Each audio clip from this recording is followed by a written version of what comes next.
নির্বাচনে জয় নিশ্চিতের ৫ দিনের মাথায় অর্থনৈতিক রূপান্তরের রূপরেখা দিলেন কানাডার নতুন প্রধানমন্ত্রী মার্ক কার্নি। বলেন, রাজনীতি করছেন বড় কিছু ঘটানোর জন্য, বড় কিছু হতে নয়। এছাড়া মার্কিন প্রেসিডেন্ট ডোনাল্ড ট্রাম্পের নীতির বিরুদ্ধে স্পষ্ট প্রতিরোধ করার ডাক দেন তিনি। শপথ নেয়ার পর স্থানীয় সময় শুক্রবার প্রথম সংবাদ সম্মেলনে এসব পদক্ষেপ নেয়ার কথা জানান কার্নি। পাশাপাশি ট্রাম্পের চাপ সামলাতে অর্থনীতি ঢেলে সাজানোর ঘোষণাও দেন।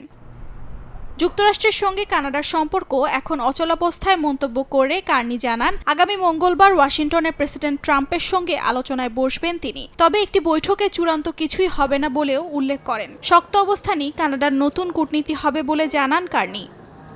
এছাড়া স্বনির্ভর দেশ গড়ার লক্ষ্য সম্পর্কে অবগত করেন কানাডার নতুন এই প্রধানমন্ত্রী। ঘোষণা দেন দির্ঘদিনের অর্থনৈতিক নির্ভরতা ভাঙার। বলেন, পুরনো যুগ শেষ, এবার আত্মনির্ভরতার সময়। হুঁশিয়ারি দেন, ট্রাম্প সিদ্ধান্ত পরিবর্তন না করলে যুক্তরাষ্ট্রের পণ্যে পাল্টা শুল্ক বহালের। পাশাপাশি জুলাইয়ের মধ্যে দেশের প্রদেশগুলোর মধ্যকার বাণিজ্য বাধাও তুলে নেয়ার কথাও জানান। ২৬শে মে পার্লামেন্ট পুনরায় বসবে, আর তার আগেই মন্ত্রিসভা ঘোষণা হবে বলে জানান নবনির্বাচিত প্রধানমন্ত্রী।